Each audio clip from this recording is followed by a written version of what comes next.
నీదు పుట్టుక లోకానికి ఎంతో ఆనందము యేసయ్యా, నీదు పుట్టుక లోకానికి ఎంతో నామములు శుభములు. దేవుని పిల్లకు వందనములు. ప్రకటిస్తున్న రీతిగా ఈ రోజున మీ మధ్య పంచుకుంటున్న అంశం పరమగీతము. పరమగీతము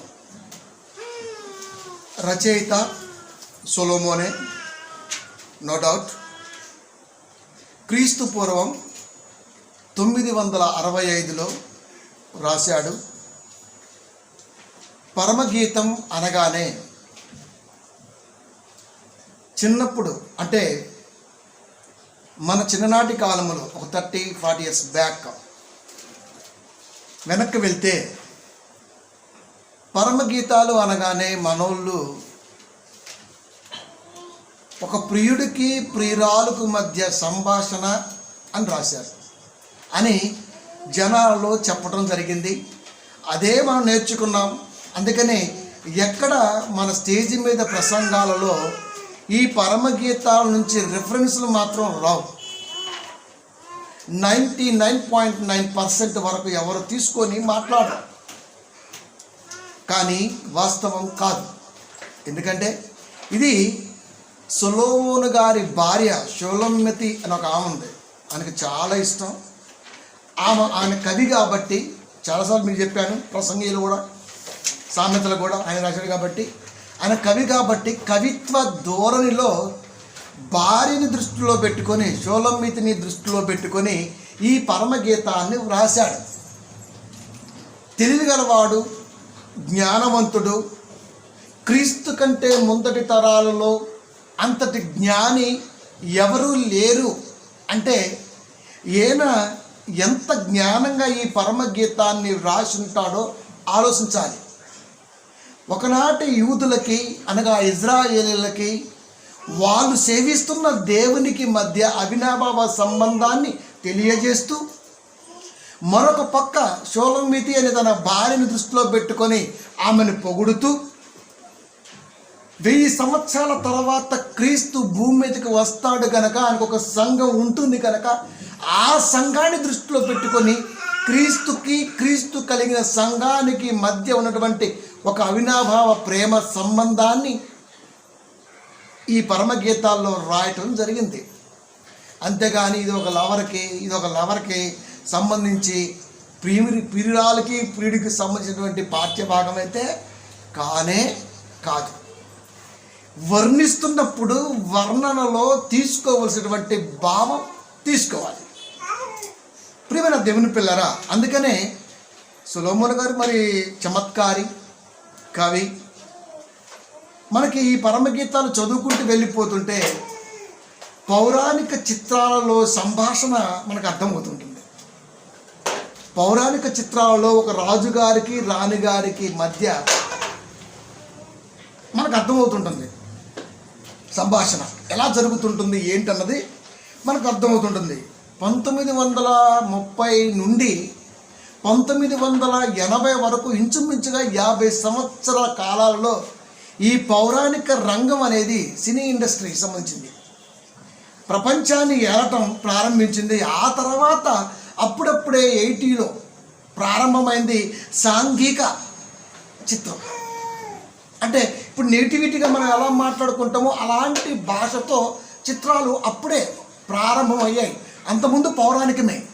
కనుక పరమగీతాన్ని జాగ్రత్తగా ఆలోచిస్తే దానిలో ఇంజెక్ట్ చేయబడినటువంటి ఆ యొక్క భాషా పారంపర్య ఏదైనా ఉన్నది అంటే అది పౌరాణిక భాషా గ్రంథికములో రాయబడ్డట్టుగా మనకి అర్థమవుతుంటుంది. బాగా చదివితే 8 అధ్యాయాలనే. కనుక ప్రియమైన దేవుని పిల్లరా, ఆయన కవి కాబట్టి, ఈ బైబిలే సినిమా వాళ్ళకు కూడా ఆధారం కాబట్టి ఈ విషయాన్ని మీకు చెప్పడం జరిగింది. రైట్, మంచిది. ఇప్పుడు పరమగీతాలలో సంభాషించేటువంటి ఆ భావాన్ని మీకు చెప్పాను. భార్య షోలొమ్మెతిని దృష్టి పెట్టుకొని రాశాడు. ఎట్ ఎ టైం యూదులు, ఇజ్రాయేలీలు దేవుణ్ణి ఆరాధించే క్రమంలో ఆ ప్రేమని వర్ణిస్తూ సంభాషిస్తూ రాశాడు. ఎట్ ఎ టైం 1000 సంవత్సరాలకు తర్వాత క్రీస్తు వస్తాడు కనుక ఆయన కూడా దృష్టిలో పెట్టుకొని భవిష్య జ్ఞానంతో క్రీస్తుకి క్రీస్తు సంఘానికి మధ్య ఉండే అవినాభావ సంబంధాన్ని వ్రాశాడు. కనుక ఈ 3 దీంట్లో మనకి ప్రత్యక్షమవుతాయి. కనుక ప్రియమైన దేవుని పిల్లల, వాటిని విడమర్చడం మాత్రం కష్టమేనండి. అందుకే 66 పుస్తకాల మీద మనకు పట్టున్న క్షణం మనకు ఆటోమేటిక్గా దేవుడు ఇస్తాడు 100%. కనుక ఇప్పుడు పరమగీతం అనగానే మళ్ళా పరలోకానికి సంబంధించిన గీతం కాదు, గుర్తుపెట్టుకోండి. ఓకే, మనం అనుకుంటాం అలా కాదు. కనుక ఈ 3 దృష్టిలో పెట్టుకొని రాశాడు కనుక, చమత్కారి కనుక, క్రైస్తవ కవి కనుక, ఆ కవి మనసుని నాకు కూడా దేవుడు కాస్తో కూస్తో కవిత్వం మీద పట్టించాడు కనుక ఇది రాయడానికి నాకు చాలా సంతోషం వేసింది వివరించడానికి. కనుక ఇప్పుడు ఒకసారి మనం ఆలోచిద్దాం, పరమగీతాల్లోకి వెళ్దాం. పరమగీతములోకి వెళ్ళి మనం ఆలోచిద్దాం. ఓకే, పరమగీతము గ్రంథము 1వ అధ్యాయము 4వ వచనము. నన్ను ఆకర్షించుము మాట్లాడుతున్నాడు. నన్ను ఆకర్షించుము, మేము నీ యొద్దకు పరిగెత్తి వచ్చేదము. రాజు తన అంతఃపురములోనికి నన్ను చేర్చుకొనెను. నిన్ను బట్టి మేము సంతోషించి ఉత్సహించెదము. ద్రాక్షారసము కన్నా నీ ప్రేమను ఎక్కువగా స్మరించెదము. యథార్థమైన మనసుతో వారు నిన్ను ప్రేమించుచున్నారు అని షోలమ్మితిని దృష్టిలో పెట్టుకొని రాశాడు. యూదులని లేదా ఇజ్రాయేలీని వారి మధ్య ఉన్నటువంటి ఆ దైవ ప్రేమను దృష్టిలో పెట్టుకొని రాశాడు. ఎట్ ఎ టైం క్రీస్తు కలిగి ఉన్న సంఘాన్ని దృష్టిలో పెట్టుకొని కూడా రాశాడు. ఈ 3 దీంట్లో ఉన్నాయి. అందుకే కొంచెం జాగ్రత్తగా ఆలోచించాలి. నన్ను ఆకర్షించుము, మేము నీ యొద్దకు పరిగెత్తి వచ్చేదము. నన్ను ఆకర్షిస్తే మేము నీ యొద్దకు పరిగెత్తుకొని వస్తాము.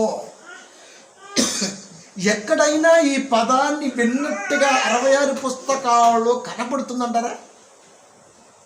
ఎక్కడైనా సరే 66 పుస్తకాలలో ఈ పద భావం, ఉద్దేశం, రాజు తన అంతఃపురం నన్ను చేర్చుకొనెను, ఈ పదాలన్నీ జాగ్రత్తగా మనం ఆలోచిస్తే ఎక్కడో దీనికి సంబంధించినటువంటి లైన్ ప్రభు మనకి ఇచ్చాడు అని స్పష్టంగా అర్థమవ్వాలి.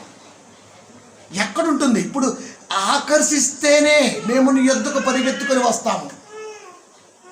ఆకర్షిస్తేనే, ఎఫెక్షన్ ఆఫ్ అంటారు దాన్ని, ఎఫెక్షన్. నువ్వు ఆకర్షించాలి, అప్పుడు మేము వస్తాం. ఇప్పుడు ఆకర్షిస్తేనే వస్తాము అని పరమగీతములో ప్రస్తావించాడంటే, ఇప్పుడు ముందు చెప్పినట్టుగా షోలమ్మతి మీద రాసుంటాడా? యూదులు ఇజ్రాయిల్ గురించి రాసుంటాడా? లేదా క్రీస్తు సంఘం గురించి రాసుంటాడా అంటే ఖచ్చితంగా ఆలోచించాలి. ఈ 3 ఇంక్లూడింగ్ అయి ఉంటాయి పరమగీతంలో. ఈ పరమగీతములు 8 అధ్యాయాలు మొత్తం ఇలాగే కొనసాగుతూ ఉంటుంది. కనుక ఇది దృష్టిలో పెట్టుకొని ఇప్పుడు మనం దాన్ని ఛేదించగలిగితే, అది గ్రాంధిక భాష కాబట్టి దాన్ని ఛేదించగలిగే మనసు మనకుంటే ఖచ్చితంగా ఒక అద్భుతమైన లైన్ మనకి దొరుకుతుంది బైబిల్లో. యోహాను సువార్త 6వ అధ్యాయము 44వ వచనము. నన్ను పంపిన తండ్రి వానిని ఆకర్షించితేనే గాని ఎవడును నా యొద్దకు రాడు. నన్ను పంపిన తండ్రి, యేసుక్రీస్తు వారు చెప్తున్నారు. నన్ను పంపిన తండ్రి సంఘాన్ని చెప్తున్నాడు. నన్ను పంపిన తండ్రి వానిని ఆకర్షించితేనే గాని ఎవడును నా యొద్దకు రాడు. అంత్య దినము నేను వాణ్ణి లేపుదును.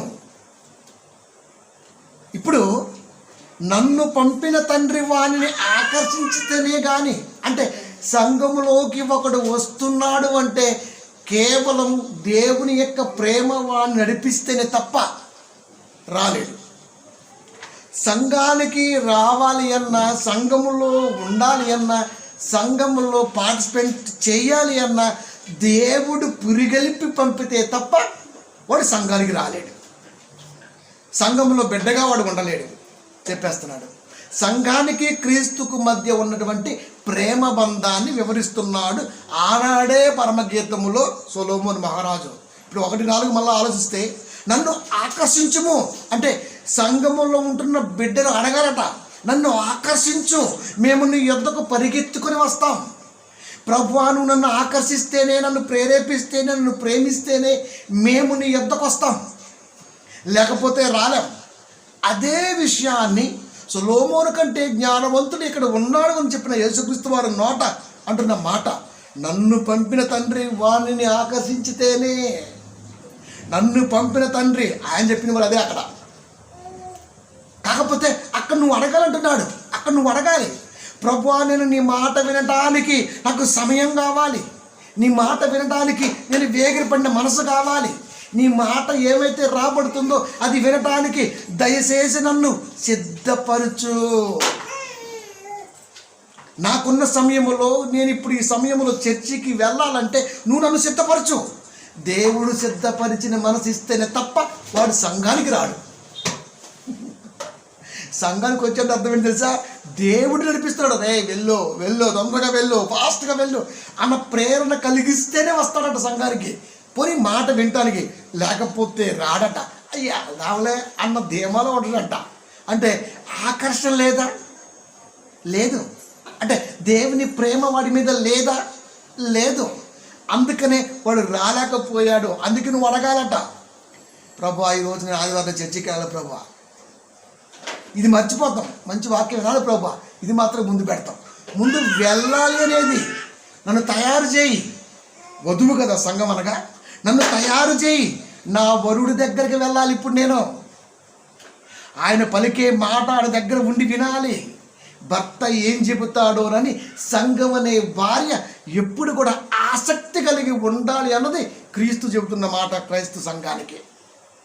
అప్పుడే చెప్పాడు ఆయన, నన్ను పంపిన తండ్రి వాడిని ఆకర్షించితేనే కానీ ఎవడు నా వద్దకు రాడు.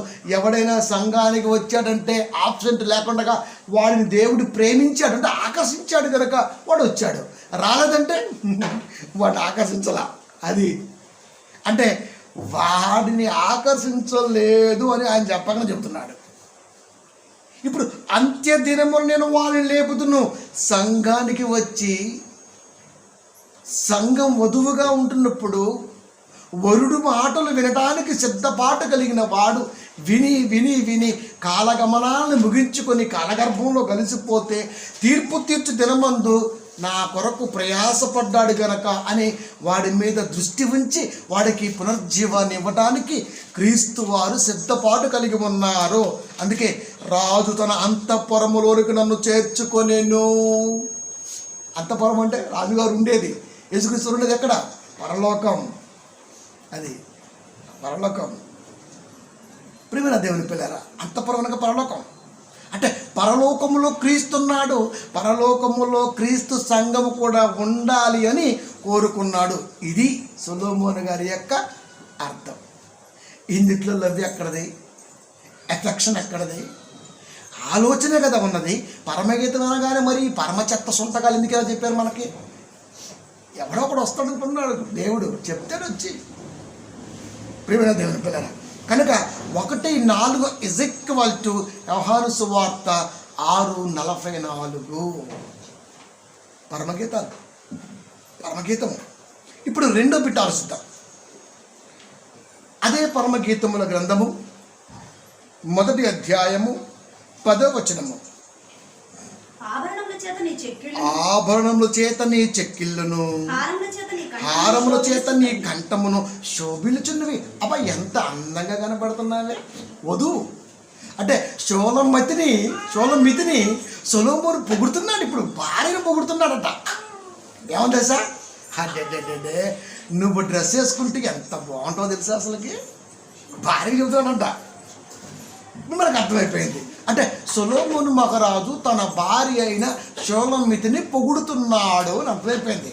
ఇప్పుడు కవి కనుక ఇంకొక వేరియేషన్ ఉంది ఆయనకి. అంటే కవి మరి ఇంకొక వేరియేషన్ ఉంది. ఇది ఛేదించాలి. ఏమంటాడు?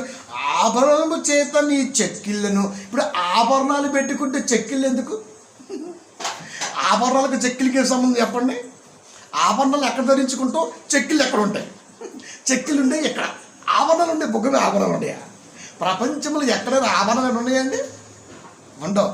కానీ ఆ ముఖ వచ్చేసు మీద ఒక్కొక్క ఆభరణ అలా ధరించుకుంటుంటే సొలొమోనుకి షూలమ్మితి అంత అందంగా కనబడుతుంది. అది చెప్తున్నాడు. ఆభరణముల చేత నీ చెక్కిళ్ళను, హారముల చేత నీ కంఠమును శోభిల్లుచున్నది. ఇది ఏమి హారం? ఇది మెడలో వేసుకునే హారాలు లెక్క మనకి లలితా జ్యువెలరీలో చూస్తే యాడ్లో బాగా అర్థమవుతుంది. ఒక్కొక్క బొమ్మకు ఒక్కొక్క రకమైన మెడ. అబ్బా, డైమండ్ రకంలో ఒకటి, తాబేలు రకంలో ఒకటి, ఇంకా చెప్పలేం. ఆడన్ని రకాల డిజైన్ చేశాడు. మెడకి ఎన్ని రకాల డిజైన్లు చేస్తే మెడ అంత అందంగా శోభిల్లుతుంది. ఇప్పుడు హారముల చేత చెక్కిళ్ళు అంటే చెవులకు పెట్టుకునే ఆ ఆభరణాలు చెక్కిళ్ళ మీద అలా అలా తగులుతుంటే నిజంగా ఆ స్త్రీ చాలా అందంగా కనబడుద్దండి. నిజమండి. చెక్కిళ్ళకి చెవులకన్నా అందం బంధం అది. అందుకని చాలామంది పెద్ద పెద్ద ఎత్తుంటారు ఇక్కడ వేసి ఇలా ఇలా కొట్టుకుంటుంటే చెవులకి చాలా సూపర్బ్గా ఉంటుంది అనమాట ఫేస్. అంటే ఇప్పుడు ఏమనుకుంటున్నాడు? నా భార్య ఒక్కొక్క వస్తువు ధరించుకుంటుంటే ఎంత అందంగా ఉంది. సొలొమోను గారు షూలమ్మితిని దృష్టిలో పెట్టుకొని రాశాడు. ఇప్పుడు దీని లోపల అర్థం ఏంటి? ఇప్పుడు యూదులకి మలిసిన నేటి కాలంలో క్రీస్తు సంఘానికి మలిచిన దీని లోపల దాగి ఉన్న తాత్పర్యం ఏమిటి?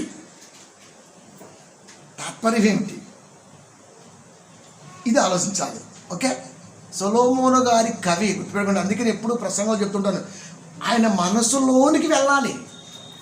మనసులోనికి వెళితేనే తప్ప మాధుర్యం అన్నది బయటికి రాదు. అది అందుకనే సొలొమోను గారి మనసులోకి వెళ్ళి ఆలోచిస్తే అద్భుతమైన మాధుర్యం అన్నది బయటకు వచ్చేసింది. ఓకే, 1:10 పరమగీతాన్ని మాట్లాడాను. ఇప్పుడు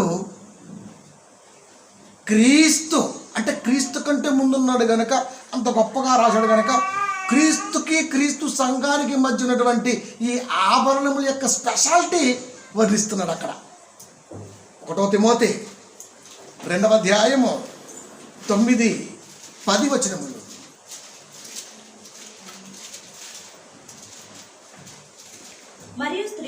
మరియు స్త్రీలను అనుకవయు స్వస్థ బుద్ధియు గలవారయుండి తగుమాత్రపు వస్త్రముల చేతనే గాని జడలతోనైనను బంగారముతోనైనను మంచి ముత్యముతోనైనను మిగులు వెలగల వస్త్రముతో అలంకరించుకొనక చెబుతున్నాడు. ఏమని?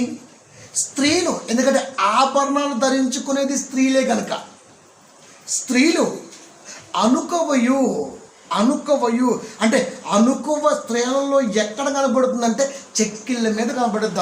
అనుకువ కదా స్త్రీ అంటే ఎక్కడ కనబడుతుంది? ఫేస్లో. ఎంత అనుకోకుంటారా అని వాళ్ళని చూసి చెప్పగలం. అంటే ఆ అనుకువ కనపడే ప్లేస్ స్త్రీలకి చెక్కిళ్ళు.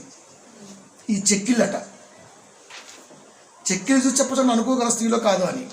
స్వస్థ బుద్ధి గలవారయుండి తగు మాత్రపు వస్త్రముల చేతనే గాని జడలతోనైనను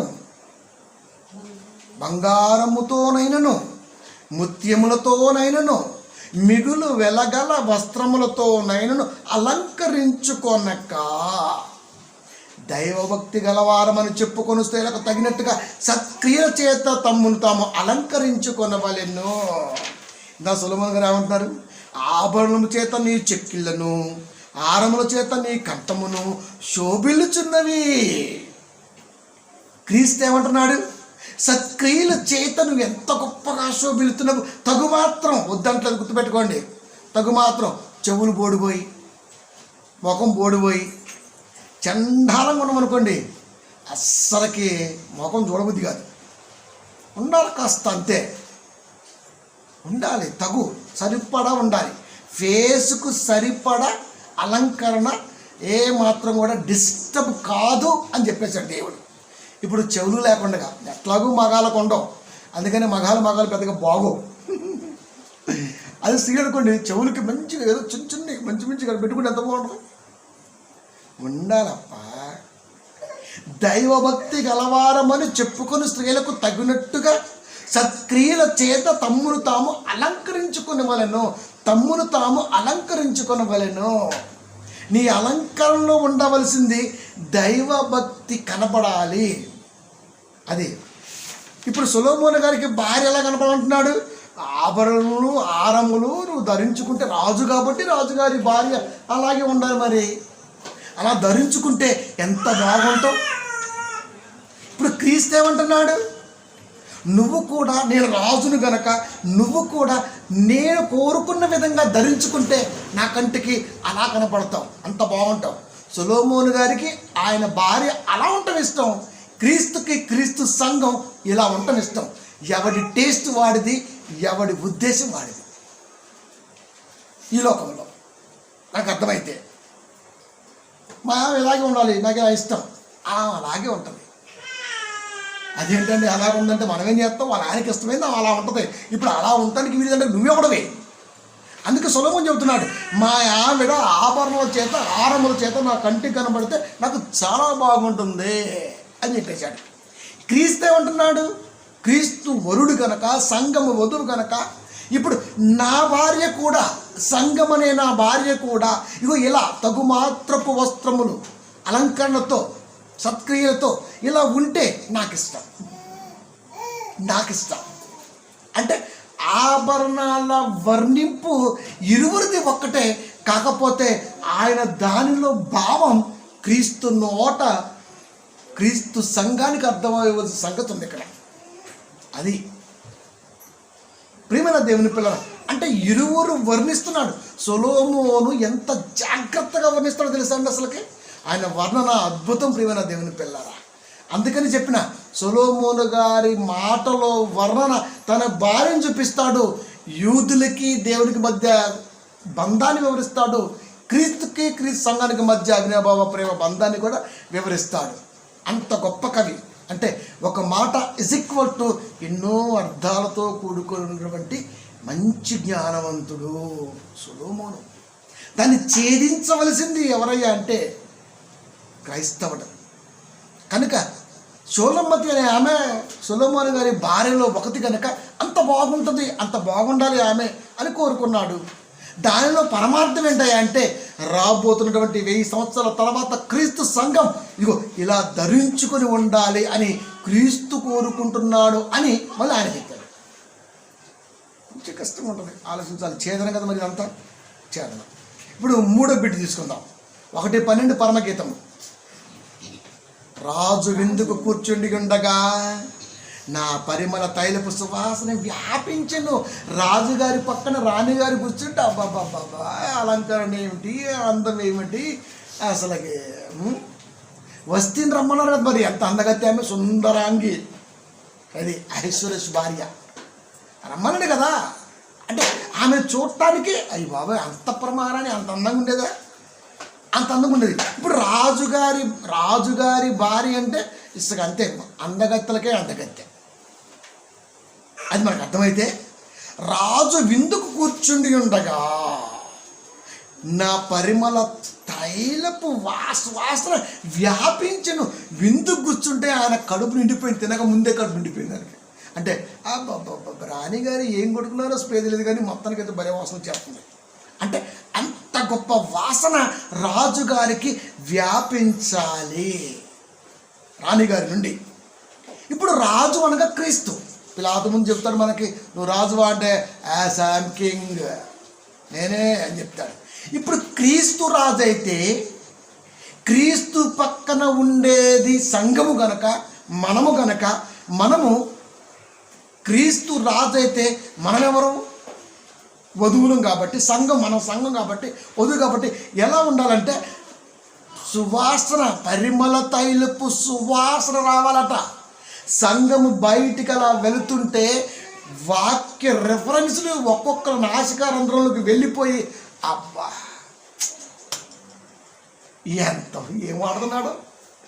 డెమ్మా ఏదో వాడుతున్నాడు మొత్తానికి. అలా రావాలంట. మనం వెళ్తుంటే ఒక్కొక్క రెఫరెన్స్ అలా వెళ్ళిపోవాలి, స్ప్రెడ్ అయిపోయి వాళ్ళలోకి. అది కోరుకున్నాడు దేవుడు. అంటే నేను రాజునైతే సంఘము వధువు కనుక దాని దగ్గర వాసన వ్యాపించాలి. విందుకు కూర్చున్నాడు, ఆవిడ అయిపోయింది, ఫాస్ట్ టైమ్స్ జరిగిపోయింది. రాజు విందుకు కూర్చున్నాడు, ఇప్పుడు దీన్ని ఛేదించాలి. 3:20 ప్రకటన. ఇప్పుడు ఎందుకు ఆహ్వానించమంటున్నాడు ఆయన? రాజు ఏమంటున్నాడు? ఇదిగో నేను తలుపు యొద్ద నిలుచుండి తట్టుచున్నాను. ఎవడైనా నా స్వరము విని తలుపు తీస్తే నేను వాని యొద్దకు వస్తా, వాడు నేను కలిసి కూర్చొని భోజనం చేస్తాము. ఆల్రెడీ ఇక్కడ కూర్చున్నాడు. అంటే సంఘము, క్రీస్తు సంఘము ప్రతి విషయంలో కూడా అలర్ట్గా ఉంటుంది, అడ్వాన్స్డ్గా అని చెప్పేశాడు. క్రీస్తు అంటున్నాడు ఇప్పుడు, క్రీస్తు నా స్వరము విని సంఘమును ఆహ్వానిస్తే సంఘముతో కలిసి నేను నా ప్రయాణాన్ని సాగిస్తా అంటున్నాడు. ఇక్కడ ఏమంటున్నాడు? ఇక్కడ అయిపోయింది ఆల్రెడీ. రాజు విందుకు కూర్చున్నాడు, కానీ అక్కడ రాజు విందుకు కూర్చోడానికి నువ్వు ఆహ్వానించాలి అంటున్నాడు. ప్రకటనలో 3:20. అందుకే చెబుతున్నాడు, తలుపు తీసాం, భోజనాన్ని పిలిచాం. అంతేకాదు, అక్కడ తలుపు యొద్ద నిలుచుండి తట్టుచున్నాడు, ఎవరైనా లోపల ఉంటే అని మాట్లాడుతున్నాడు. ఎవరైనా ఉంటే అంటే ఒక్కరున్నా పర్వాలేదు, నేను మీ కాడికి వచ్చి భోజనం చేస్తా. ఆ ఒక్కడు ఎదిగి అనేకులు కావాలి క్రీస్తుతో భోజనం చేయటానికి అని ఈ 1:12 పరమగీతాన్ని రాశాడు. మనం ఒక్కలమే క్రీస్తు ఉండటం కాదు, అనేకులు సంఘంలోకి రావాలి, అనేకులు సంఘ బిడ్డలుగా ఉండాలి, వారంతా కలిసి భోజన పంక్తిని కూర్చోవాలి. అప్పుడు రాజు విందుకు కూర్చున్నప్పుడు రాజు పక్కన కూర్చున్న సంఘం నిజంగా లోకము చూస్తే పరిమళ తైలపు సువాసనతో అలా స్ప్రెడ్ అయి వెళ్ళిపోవాలి. అంటే రాజుగారు మాత్రమే కాదు, ఆయన పక్కన ఉన్నవారు కూడా దాన్ని వెదజల్లాలి. క్రీస్తు మాట తీసుకున్నటువంటి క్రీస్తు బిడ్డలు, సంఘంగా ఉన్నటువంటి వారిలో కూడా ఈ మాటలు సువాసన రూపంలో లోకానికి వాసన చేయాలి. మంచి పరిమళ తైలం అంటున్నాడు. 1 కొరింథీ 11:33.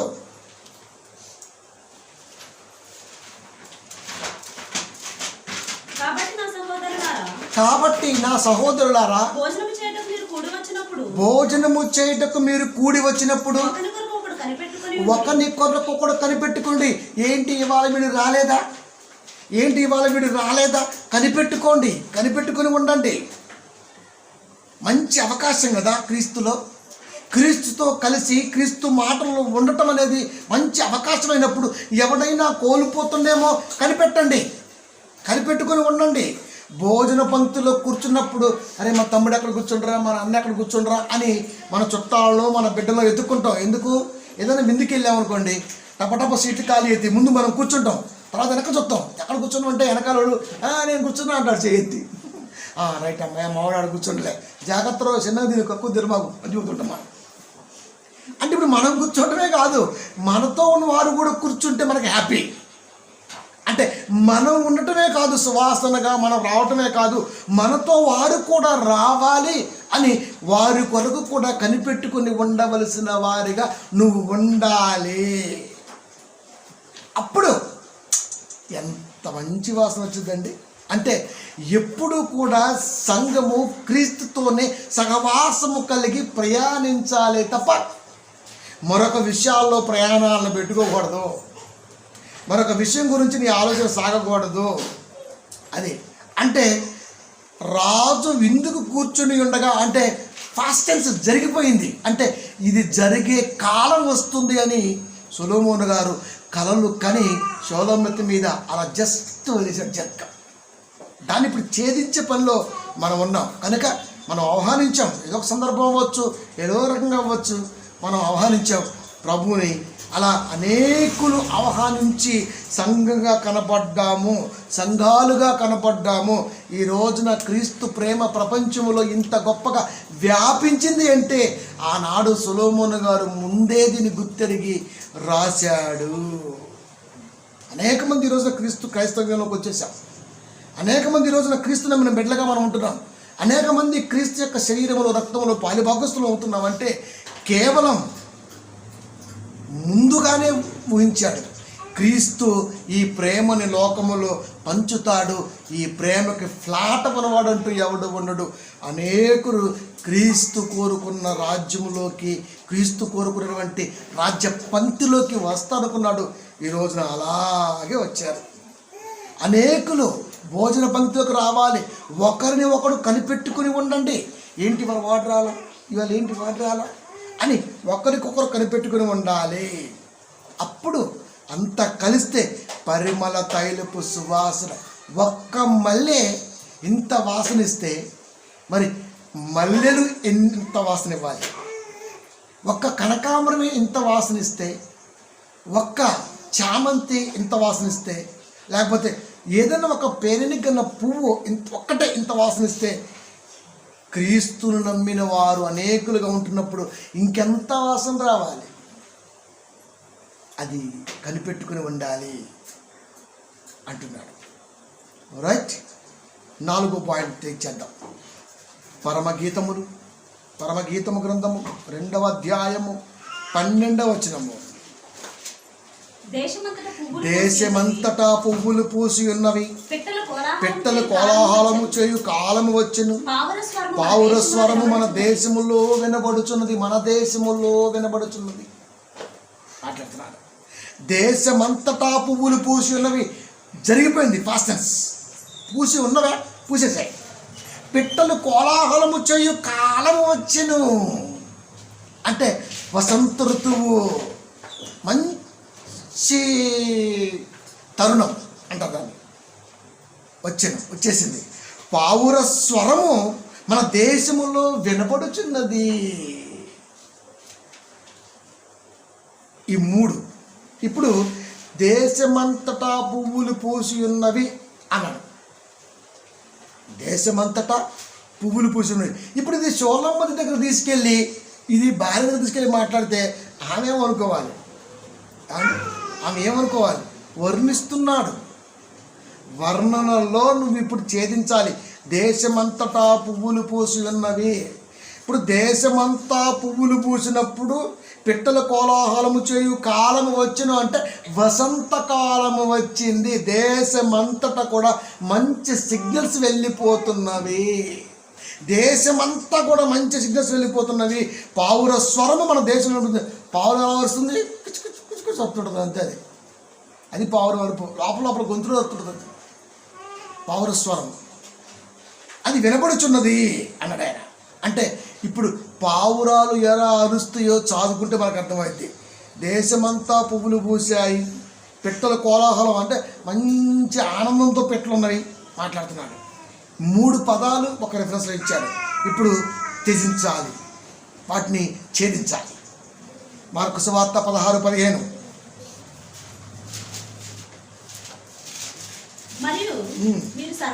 సర్వలోకమునకు వెళ్ళి సర్వ సృష్టికి సువార్త ప్రకటించుడి. సర్వలోకము, సర్వ సృష్టి. సర్వలోకము, దేశము, సర్వ సృష్టి, ప్రాణులు. సృష్టి అనగా అనేక ప్రాణుల సమ్మేళనము సృష్టి. దేశము అనగా ఇదిగో ఒక ప్రాంతం. భారతదేశము ప్రపంచములో 7 ఖండాలలో 256 దేశాలకు పైగా పిలువబడుతున్నటువంటి పిలుపులో భారతదేశం అన్నది ఒకటైతే, దేశము is equal to 1 word, single word. అది దేశము. సృష్టి అనగా అనేక దేశాల కలయిక. అంటే అనేక దేశాలలో ఉన్న ప్రాణుల కలయిక అని చెబుతున్నాడు. ఇప్పుడు సర్వలోకమునకు వెళ్ళి సర్వ సృష్టికి, సృష్టిలో భాగమే పిట్టలు, పావురాలు. సర్వలోకము అనగా జనము, జనులు, జన సమూహములు.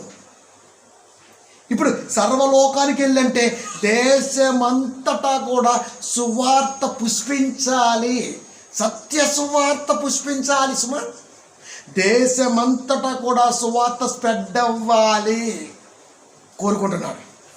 దేశమంతటా వెళ్ళాలా? దేశమంతటా వెళ్ళాలి. ఇప్పుడు దేశమంతటా వెళ్ళినప్పుడు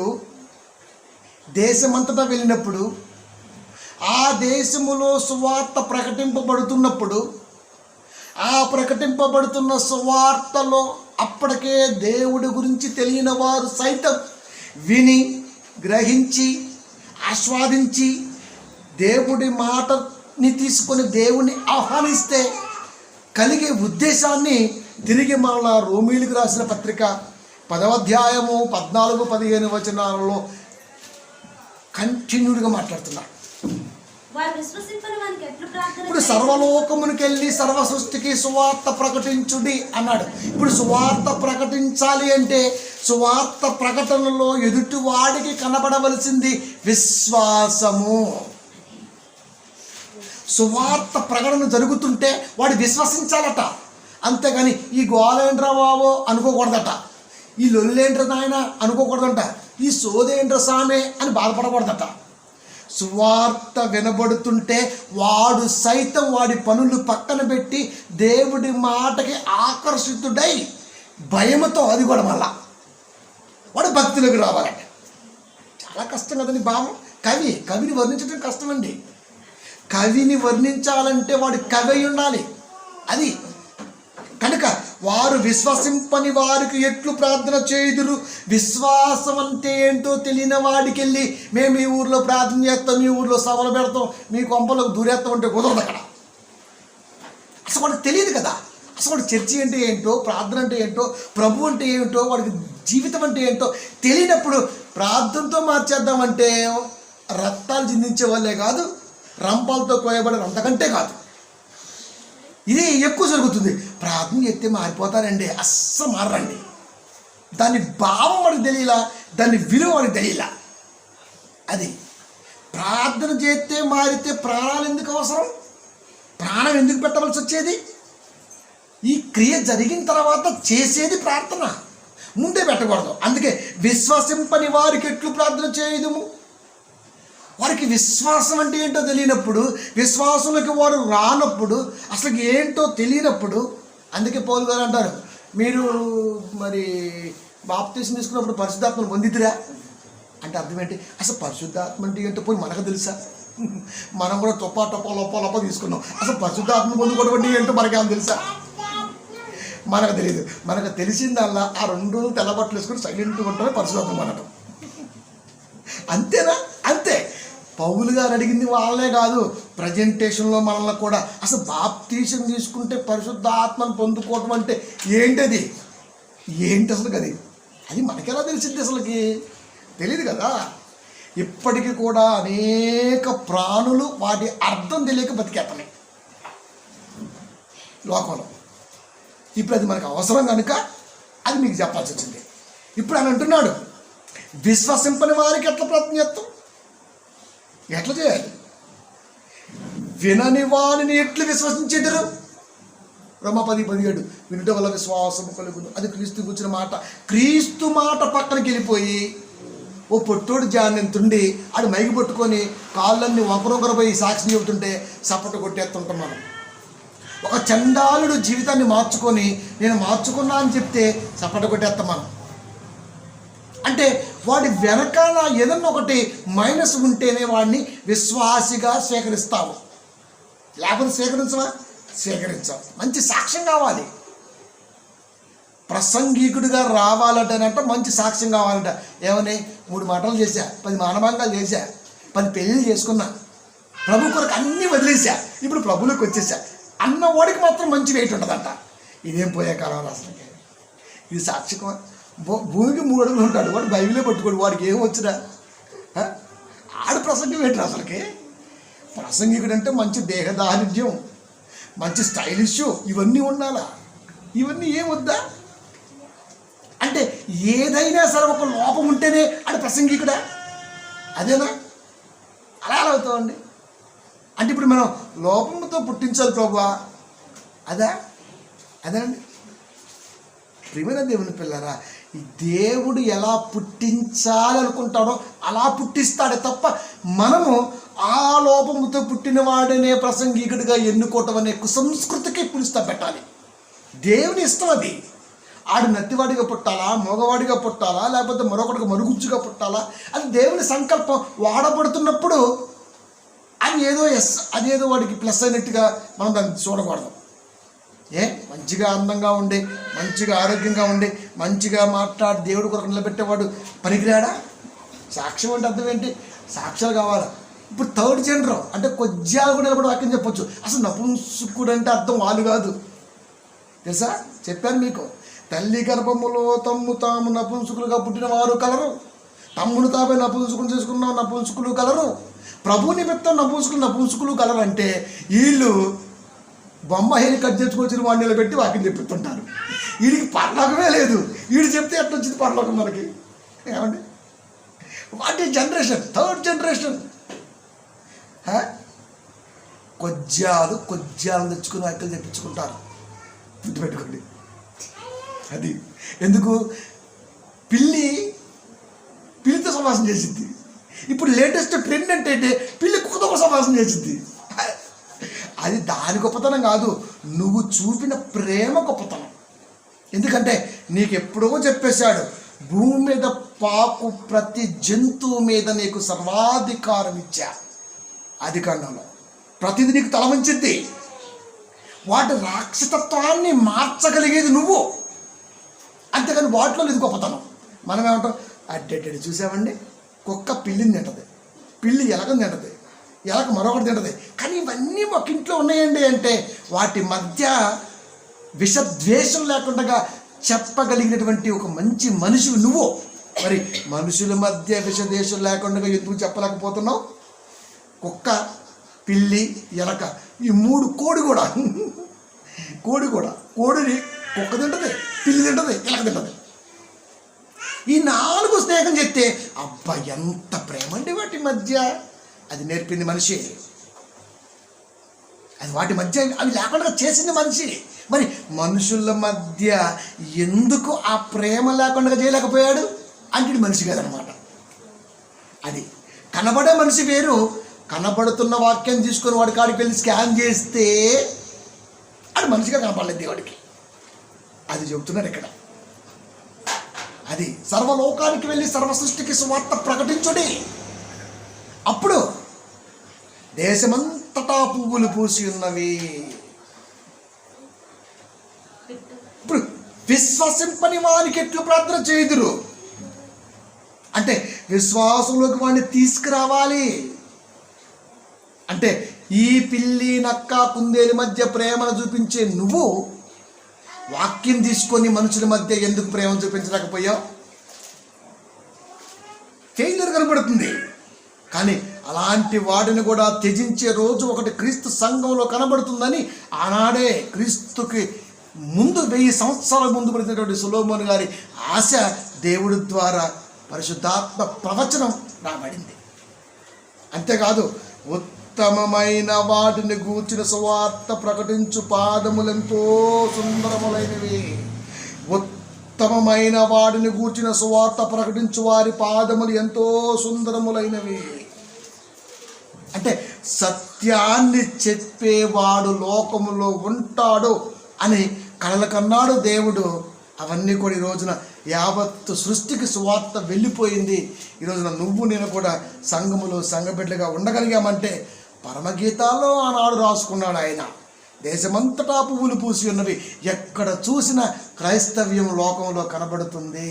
కొందరి త్యాగమూర్తుల ఫలం గుర్తుపెట్టుకోండి, కొందరి త్యాగమూర్తుల ఫలం. మళ్ళీ కొందరు త్యాగమూర్తులు అనగానే మళ్ళా మనము ఏ బైబిల్ తగలు పెట్టారు వీటి గురించి వాటి గురించి ఇట్లా ఏం పోమాకండి. అవన్నీ కూడా పనికిరావు. ఎందుకంటే బైబిల్ తగలబడిన ప్రతులు ఎక్కడికి పోలేదు. గుర్తుపెట్టుకోండి, బైబిల్ తగలబెడుతున్న ప్రతులు ఎక్కడికి పోలేదు. 40 మంది ప్రవక్తలు రాసిన గ్రంథాలు ఇంకా మిస్ అయ్యి ఎక్కడెక్కడ ఉన్నాయో అన్న భ్రమలో మీరు ఉండటానికి వీలు లేదు అని చెప్పేశాడు. పోనీ ఆ మాట ఉందంటవా, ఇప్పుడు ఆ మాట నేను ఎదుర్కోవాలి మళ్ళా చెప్పేస్తా స్పీడ్గా, ఎక్కడో ఇప్పుడు ఎక్కాలి మళ్ళీ, అంతే కదా మరి, అంతే.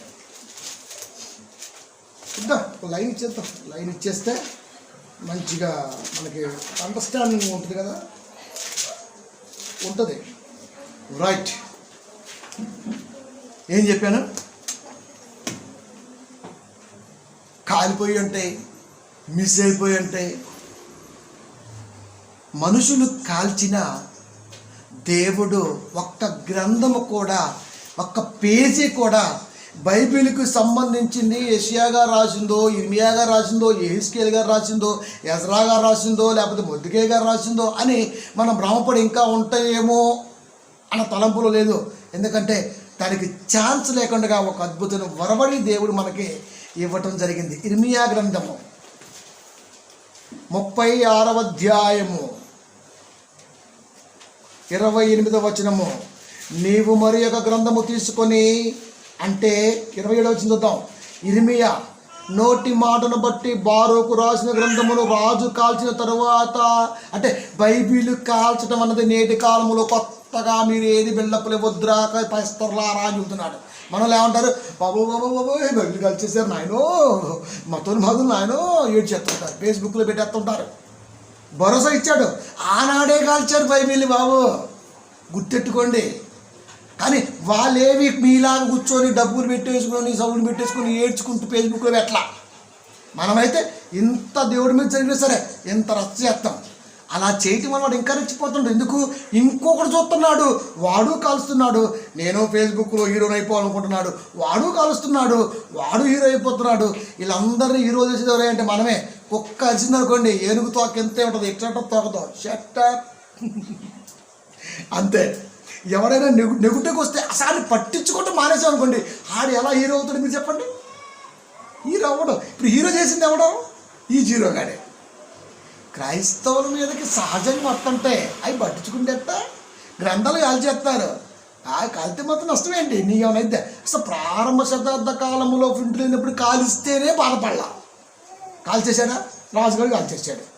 కాలిస్తే దేవుడు ఏమంటాడు తెలుసా? ఇర్మియా గారితో ప్రత్యక్షమై ఇలా సెలవు, నీవు మరి ఒక గ్రంథము తీసుకొని యోధారాజైన యెహోయాకీము కాల్చిన మొదటి గ్రంథములో రాయబడిన మాటలన్నీ దానిలో రాయి. ఇర్మియా ఏడ్చాడా? మరి ఎందుకు ఏడుతున్నారు? అందుకే చెబుతుంటా, ఫేస్బుక్లో పెట్టేటప్పుడు ఇది అరుణ్ కుమార్ గారి కాడికి వెళ్తే యాత్రేమో దెబ్బ అని చూసుకోవాలబ్బా. అది ఒక్క మామూలు ఉండదు మరి వ్యవహారం. 100 ఆలోచించి పెట్టాలా. ఎందుకంటే ఎప్పుడు ఎతుకుతుంటా ఎక్కడ ఎలా దిగుతుంటా అని. అండ్ బైబిల్ కాల్ చేసిన మొత్తం మాదులు పెద్ద ఎట్లయింది. ఇది వాడు చూసి ఆడు కాల్ చేసి వాళ్ళు హీరోలు అయిపోయి వాళ్ళు అందరినీ హీరోలు చేసి ఈరోజు నెత్తిమీ పెట్టుకుంది ఎవరై అంటే మనమే. అసలు పట్టించుకోకుండా ఉండండి. కాలితే కాల్చారు, దగ్గర 1000 రూపాయలు ఉన్నాయా, మళ్ళా కొని మళ్ళీ వచ్చు. ప్రింట్ చేయడానికి బెంగళూరు ఉన్నాడు, మద్రాసులో ఉన్నాడు, హైదరాబాద్లో ఉన్నాడు, లేదా ఫారిన్ వాళ్ళు ఉన్నారు. డబ్బులు ఉంటాయి కదా, డబ్బులుంటే చాలు. 1000 బైబిల్ కాలబడ్డాయా, 2000 20,000 లాస్ వచ్చిందా, మంచిది. మళ్ళీ 20,000 కోడాయి, దాన్ని అక్కడ వదిలేయి, మళ్ళీ వెనక్కి వెళ్ళిపో, మళ్ళా కొనేయి. ఈసారి వేరే రూట్ నుంచి పనిచేసి ఎంత బాగుంటుంది. కార్యం జరగాలి అంతేగాని వాస్తగాన్ని బెదిరించి బైబిల్ కలిసిన మధోన్మాదులు అంటే వీడు సంఘాలు వేసుకొని బయలుదేరుతాడు, ఆడు రంగాలు వేసుకొని బయలుదేరుతాడు, వీడు సున్నాలు వేసుకొని బయలుదేరుతాడు, ఆడు బొక్కలెట్టేస్తాడు. ఇవన్నీ కూడా పేసులు కొట్టేసుకొని ఏంటిదే జ్ఞానం లేక మనం చూద్దాం. 35,000 రూపాయల చెల్లు ఖాళీ ఉంటే నవరంధ్రాలను పెట్టుకో పట్టిద్దాం, బాగుంటుంది టైటిల్. అది ఉండాల్సింది ఇక్కడ. ఇది ఎందుకు ఇచ్చాడు దేవుడు ఈరోజు మనకి సెల్? దాంట్లో కొలనూలు, నెట్వర్క్, ప్రపంచం ఏదైతే నెగిటివ్గా ఉంటుందో దాన్ని పక్కన పడేయరా అని ఇస్తే డస్ట్బిన్ కంటే ఘోరంగా తయారైపోయిందిరా బాబా మీ తలంపుల. తోడి పెట్టేస్తాం. ఇంట్లో ప్రార్థన చేసుకుంటుంటే గొడవ చేశారు. యాడే పోలీసులు మనం పట్టుకెళ్ళారండి. మనం ఏమైనా ఫేస్బుక్లో పెట్టామా? కామలు జరుగుతాయి. ఆడేదో రూల్ పెట్టుకున్నాడు, మనకు తెలియలేదు, మనం ఏదో పెట్టేశాము. సరే రమ్మన్నాడు, పోయాము, 5,000 రూపాయలు ఫైన్ కట్టేసి వచ్చాము. కష్టం నష్టం అయిపోయింది. ఇప్పుడు అవన్నీ పెట్టుకొని అరుణ్ కుమార్ గారు స్ట్రగుల్ పెడుతున్నారు, సంఘం ఇబ్బంది పడుతుంది, ఫేస్బుక్లో ప్రార్థన చేయండి అని పెట్టాలా? అది నచ్చరా నాకు అసలుకి. అది ఎందుకు? మనకు తెలుసుగా దేవుడి ఉద్దేశం.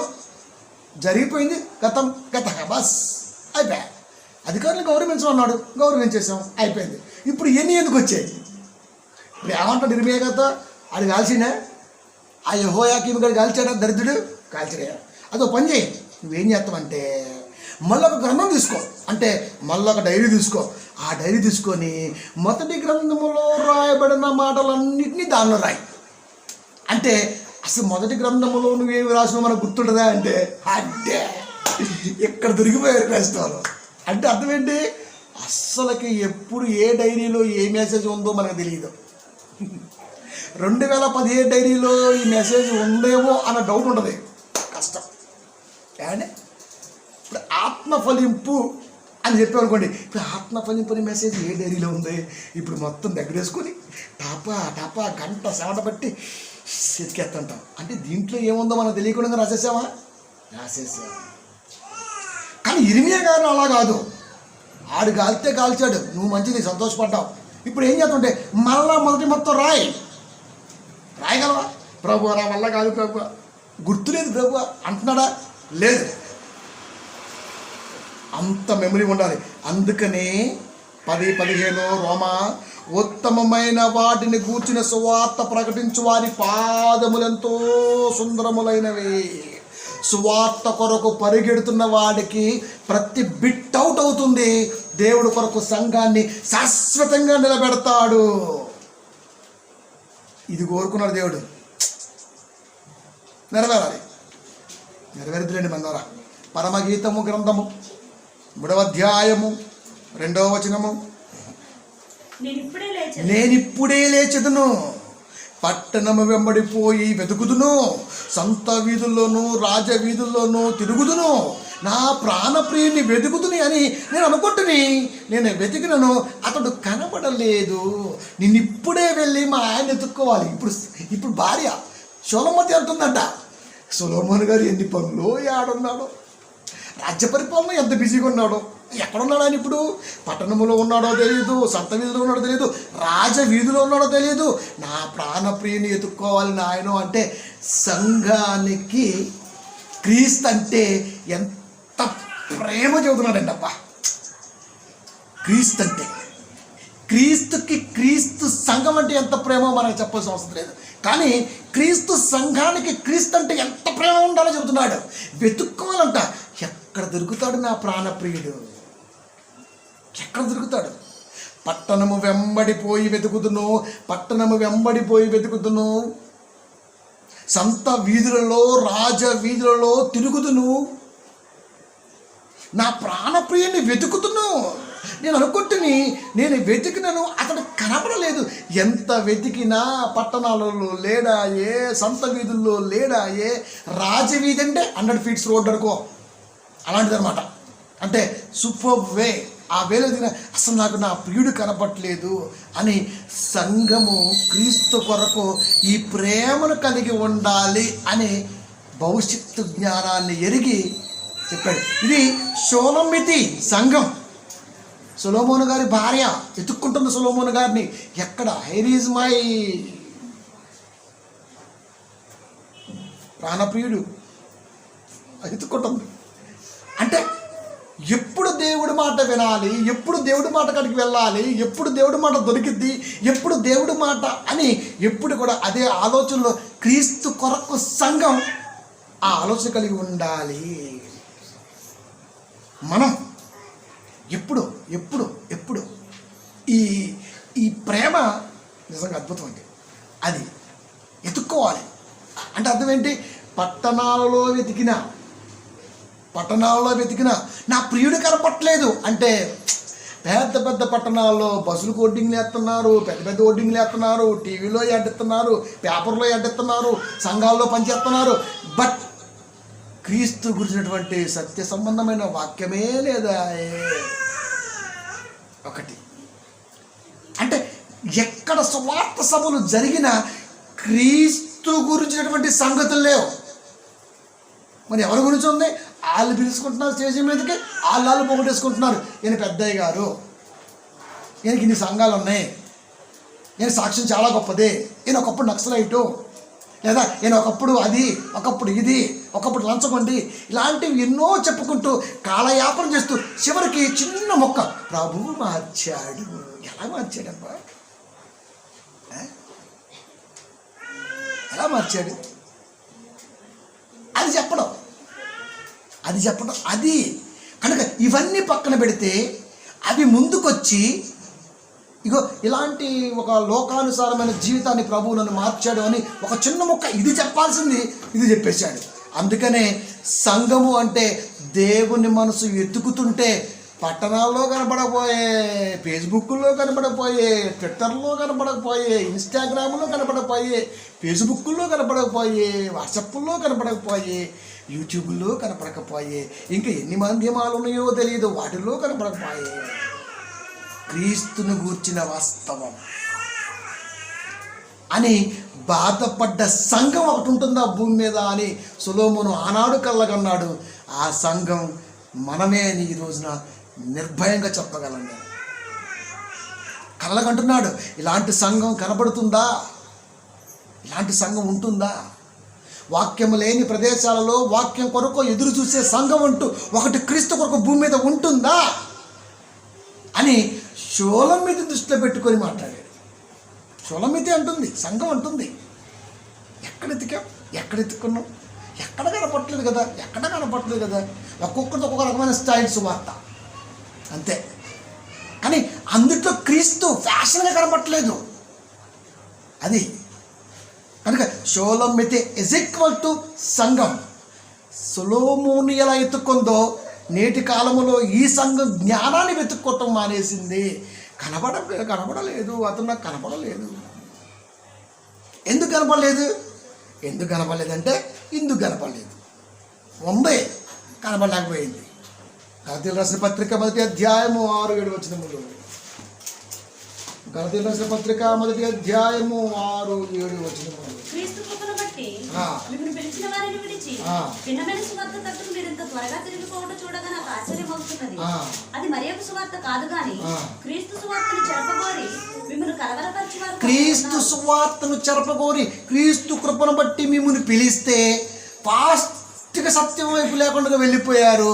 అది మరొక అలా తీసుకెళ్ళింది ఏంటంటే అది మరొక సువార్త కాదు కానీ అది క్రీస్తు సువార్తను చెరపగోరే మరొక సువార్త, భిన్నమైన సువార్త అని చెప్పేశాడు. ఇప్పుడు భిన్నమైన సువార్త ఎలా ఉంటుంది?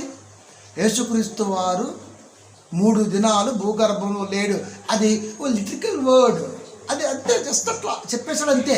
ఒకవేళ 3 దినాలు గర్భంలో ఉంటే లేచింది ఎప్పుడంటే మన 4వ దినం అయింది కదా, 3 దినాలు ఉంటేనే కదా 4వది వచ్చేది అని చెప్పేశాడు.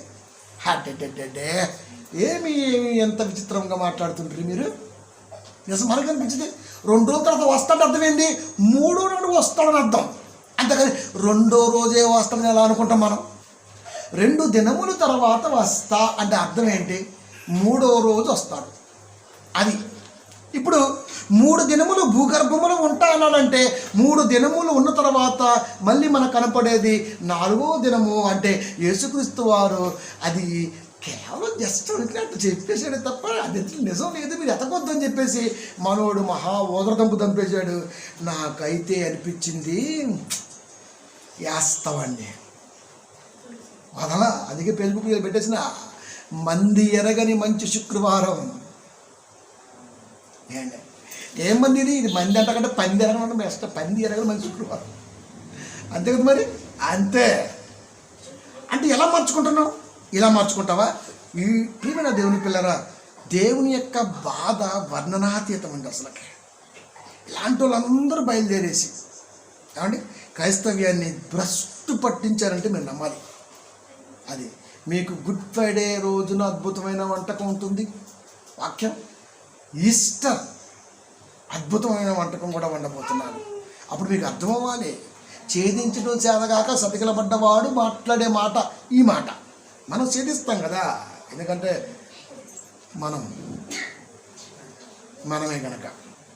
అది కనుక క్రీస్తు కృపను బట్టి మిమ్మల్ని పిలిచిన వాడిని విడిచి భిన్నమైన సువార్త ఆచరమిస్తున్నది అన్నాడు ఆయన. అది మరి ఒక సువార్త కాదుగా నేను మాట్లాడుతూ అది క్రీస్తు సువార్తను చెరపగోరి అని మాట్లాడుతున్నాడు. అది మరొక సువార్త కాదు కానీ అది మిమ్మల్ని చెరపగోరి, క్రీస్తు సువార్తను చెరపగోరి మిమ్మల్ని కలవరపరచే వారు కొందరు ఉన్నారు. క్రీస్తు సువార్తను చెరపగోరి ఏ క్రీస్తు అయితే సంఘంగా ఎన్నుకున్నాడో ఆ క్రీస్తుని సంఘంలో లేకుండా చేసే సువార్త సంఘాలకు వచ్చేసింది. ఇప్పుడు మనమేం చేయాలి? ఏమున్నాయి గారు, మనకు దగ్గర మంచి ఆయుధం ఉంది కదా, మోకాలు నల్లబడితే హృదయం తెల్లబడుతుంది. పొరపాటు, మోకాలు నల్లబడ్డా హృదయం తెల్లబడ్డదు. మోకాలు నల్లబడితే మోకాళ్ళు నల్లబడతాయి, హృదయం ఎలా తెల్లబడుతుంది? అసలు జరగని పని అది. హృదయ తెలుపుకి మోకాల నలుపుకి లింక్ ఏంటి అసలుకి? అప్పుడప్పుడు మనం మాట్లాడుతుంటాం, యారా మెదడు ఉన్న మోకాల్లోకి వచ్చింది అంటుంటున్నాం. అర్థం ఏంటి? అది ఎందుకు వచ్చిందండి అంటే తింగర ఆలోచన మానే అని చెప్పడానికి ఆ పద ప్రయోగం చేశాడు అంతే. అంతేగాని మోకాలు నల్లబడితే హృదయం తెల్లబడిద్ది అంటే హృదయం ఎప్పుడు ఎర్రగానే ఉంటుంది లోపల, అంతే. ఎందుకంటే హార్ట్ బ్లడ్తో ఉండాలి, అంతే. అది రక్తముతోనే ఉండాలి, అది మరిగిస్తూనే ఉండాలి. అది తెల్లగైతే పాలిపోద్దని అర్థం. తెల్లబడిందనుకో పాలిపోతాం, గుర్తుపెట్టుకో. తెలుపు అన్ని రకాలుగా మంచిది కాదు. మనం ఏమనుకుంటాం తెలుపు దేవుడు కోరుకున్న తెలుపు. అందుకే చెప్పిన గొర్రెపిల్ల రక్తములో తమ వస్త్రములు ఉదుక్కుని తెల్లని వస్త్రాలు అయిపోయాయంటే అర్థం ఏంటి? ఇప్పుడు రక్తంలో ఉదుక్కుని తెల్లగలైపోతాయి. ఇక్కడ కలర్ గురించి, కలర్ కాంబినేషన్ గురించి మాట్లాడట్లేదు ఇక్కడ. కనుక ఇప్పుడు తెలుపుకి సంబంధమే లేదు. హృదయం ఎప్పుడు రెడ్గానే ఉండాలి, అది ఎప్పుడు బాయిల్ అవుతూనే ఉండాలి, అది అలాగే ఉండాలి. అది అని చిత్తం. తెల్లగా అయిందనుకో చచ్చిపోయాను అర్థం. తెల్లబారిపోతున్న అర్థం ఏంటి? బ్లడ్ శాతం తగ్గిద్దే. ప్రియమైన దేవుని పిల్లరా, ఒక మాట వెనకాల దేవుని యొక్క ఉద్దేశం ఏంటంటే హృదయము అనగానే తలంపు, మనసు తెల్లగా ఎప్పుడు ఉంటుంది? మనసు ఎప్పుడు గాబరానే కదా. మనసు ఎప్పుడు గాబరైతే ఆపి దాన్ని తెలుపు చేసుకుని ఎవరు ఉంటారు చెప్పండి? ప్రార్థన మంచి జీవితానికి పునాది వేసిద్ది. ఆ ప్రార్థన చేస్తున్నప్పుడు మోకాలన్నవి వంగాలు కనుక అవి వంగుతాయి, అంతే. మోకాళ్ళ నలుపు నీ జీవితానికి మలుపు. ఇది కంటెంట్, ఇది కొటేషన్. అంతేకాని మోకాళ్ళు నలిపితే హృదయం తెలిపితే ఎట్లా అసలు అది లేదు. అది మోకాళ్ళ నలుపు నీ జీవితానికి మలుపు ఇదే, అంతే. ప్రియమైన దేవుని పిల్లరా, కనుక కొన్ని మనకి అంతే. ఇప్పుడు భిన్నమైన సువార్తకు అందరూ ఉన్నప్పుడు మనం ఏం చేయాలంటే ప్రతి దాన్ని వివరించి వర్ణించగల కెపాసిటీ నువ్వు కలిగి ఉండాలి. 3:16 తిమోతి, దైవజనుడు సన్నద్ధుడై. సన్నద్ధుడు అంటే అర్థం సన్నద్ధుడు అంటే సిద్ధపాటు. దైవజనుడు సిద్ధపాటు కలిగి ఉండి వాడే. సిద్ధపాటు అంటే అర్థం ఏంటి? సకల విద్యల ప్రావీణ్యుడైన పదం మనకు అర్థమైతే 66 పుస్తకాలను అద్భుతంగా వర్ణించగలిగినటువంటి ఒక మంచి దైవజనుడు, ఒక మంచి విద్యని అభ్యసించిన వాడు. ఇలా పెట్టుకోండి. దైవజనుడు సన్నద్ధుడై ప్రతి సత్కార్యమునకు సత్కార్యము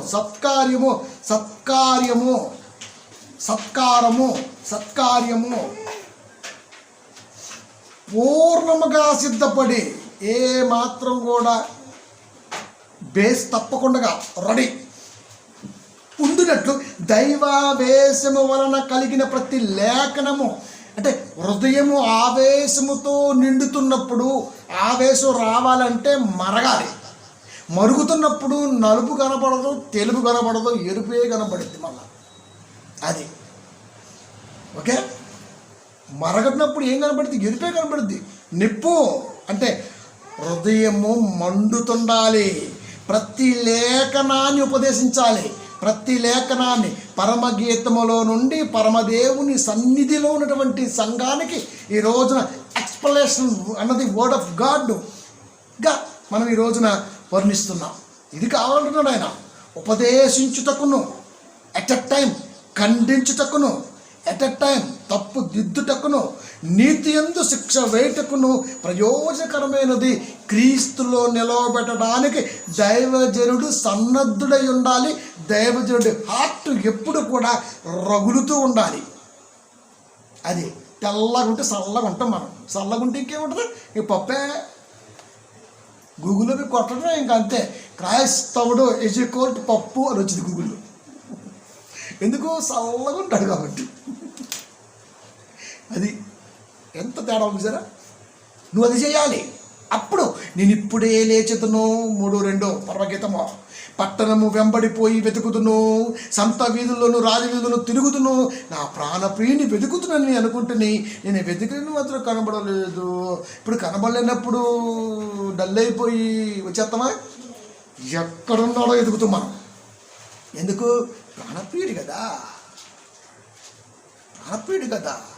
ఒక షోలమ్మితి భర్త కొరకు వెతుకుతున్నప్పుడు క్రీస్తు సంఘం క్రీస్తు వాక్యం కొరకు రోషము కలిగి ఎందుకు ఎతకట్లేదు? ఎందుకు ఎతకట్లేదు గనకనే ఏదో ఒక దైవజనుడు సన్నద్ధమవ్వాలి. ప్రతి లేఖనాన్ని ఖండించాలి, గద్దించాలి, తప్పుదిద్దాలి, నీతి యందు శిక్ష వేయాలి. Who is the Christ fellow? ఎవడా క్రీస్తు సైనికుడు, ఎవడా క్రీస్తుని పొందినటువంటి వ్యక్తి అని దేవుడు కోరుకుంటున్నాడు. చూసారా ఎంత బాగుంది? ప్రతి సంఘం మేమున్నాం ప్రభా అని రావాలి. ఇలా పరమగీతాలను వర్ణించుకుంటూ పోతే చివరికి ఒక మంచి మాటతో ముగింపు పలుకుతాం. పరమగీతము 8వ అధ్యాయము 6వ వచనము.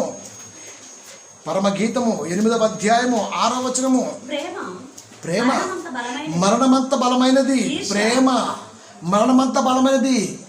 నీ కొరకు సత్యంత ప్రేమ నాకుంది చెప్తున్నాడు. నీ కొరకు సత్యంత ప్రేమ నాకుంది.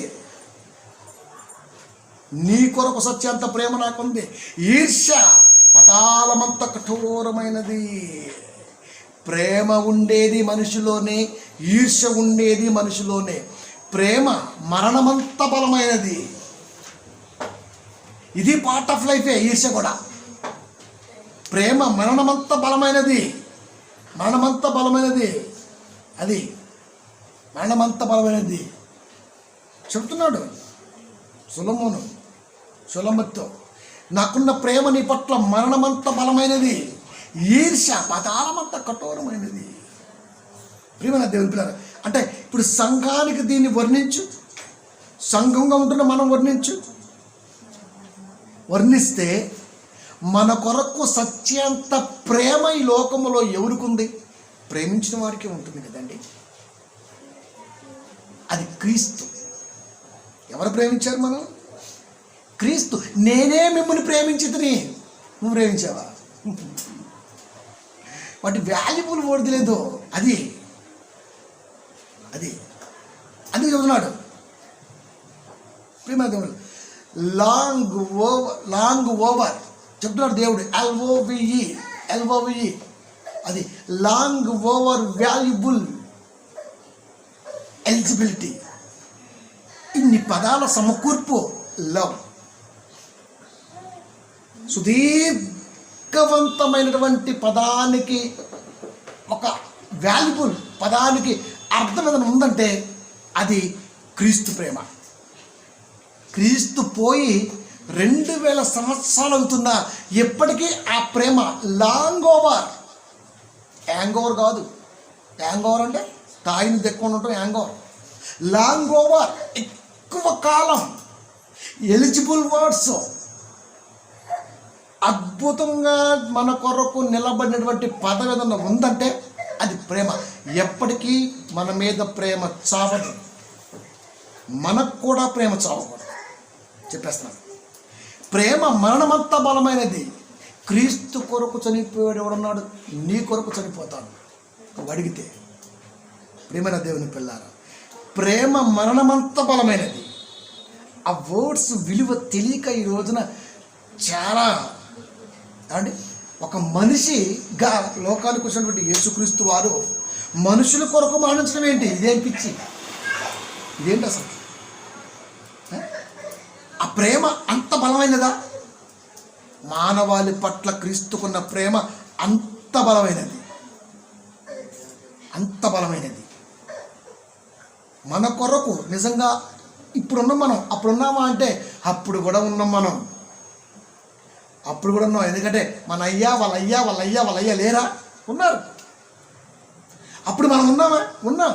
అబ్రహాము గర్భములో ఉండగానే లేవి దశమాంశ భాగాలు ఇచ్చేవాడు మెల్కీసెదెకుకి. ఎలా చెప్పాడు లేవి? నేనున్నాను ముత్తాతలో. మరి మనం ఎందుకు చెప్పుకోలేము? అందుకే నా కొరకు మరణించాడు. అది మరణం ఎంత బలమైనదంటే నిజంగా చాలా కష్టం అండి. ఒక వ్యక్తి గురించి మరణించడం అన్నది ఇంపాసిబుల్. ఏదో మాట్లాడుతుంటుంది, చచ్చిపోతే వాడిదే అంత. కానీ క్రీస్తు ముందే చెప్పేశాడు, ఏమన్నా తెలుసా? నేను మీ కొరకు చనిపోబోతున్నా, మీ కొరకు చనిపోబోతున్నా. ప్రభు అది నీకు దూరం కాక, నువ్వు కోరుకుంటే మరణం ఆగదబ్బా. పేతురు తప్పుకో. అది ప్రేమ మరణమంత బలమైనది. మరణం ఎంత బలమైనది? మరణం కాదు ఇక్కడ, మళ్ళీ గుర్తుపెట్టుకోండి. మరణం ఎంత బలమైనది అంటే అంత బలమైనది. కారణము లేకుండా మరణం రాదు. అది ఇప్పుడు కారణం ఏంటి? క్రీస్తు మరణానికి కారణం ఏంటి? గుడ్ ఫ్రైడేకి కారణం ఏంటి? ఏమో గుడ్ ఫ్రైడే కారణం ఏంటి? అందుకే చెప్పిన మంది ఎదగని మహా మంచి శుక్రవారం అని. గుడ్ ఫ్రైడే కారణం ఏంటి? పేపు మన కూడా చచ్చిపోయారు, ఒకటే మాట అంతే. పాడి పాడి పాడి పాడి దాసుగాడు నోట పాసిపోయింది ఆ పాట, నిజం. అందుకని నాకు చాలా అనిపిస్తుంది, ఏంటి ప్రభు ఎంతమంది దాచుకున్నారు ఏంటి ప్రభు అనిపిస్తుంది. ఎక్కడి నుంచి స్టార్ట్ అవుతుంది పరమగీతం కూడా? 8 నుంచి స్టార్ట్ చేస్తాను. ఏమండి? ప్రేమ మరణమంత బలమైనది. ఒక్కసారి ప్రేమించి చూడు క్రీస్తుని.